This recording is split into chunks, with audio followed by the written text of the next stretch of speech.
So we went through the simulation, which in fact, you did seem to get more and more and more. And then you went into labor. I can remember you being very excited. Do you remember that morning? Oh yes, I think I've had a show.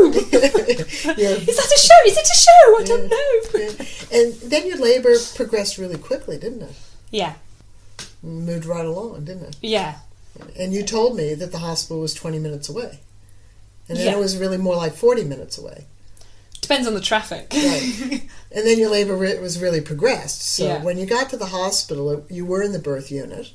And tell me about your experience in both in the hospital and using the information for yourself. Well, I think to start with, when we rang the hospital to say, I think the contractions were 5 minutes apart at that stage, and they sort of had a little chuckle and said, well, you try and stay at home a bit longer, it's your first birth, you try and stay at home. But they were coming so sort of strongly and regularly that we just got in the car anyway and went.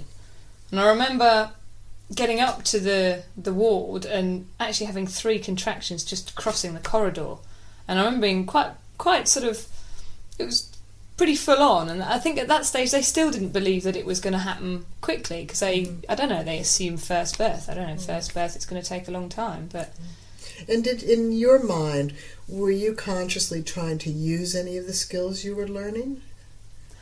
In so much as I was getting through each contraction. Okay.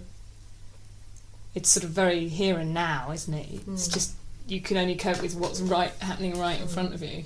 Did you have any sense that if you hadn't had these skills, how you might have behaved? Much more panicky, definitely. Much more panicky.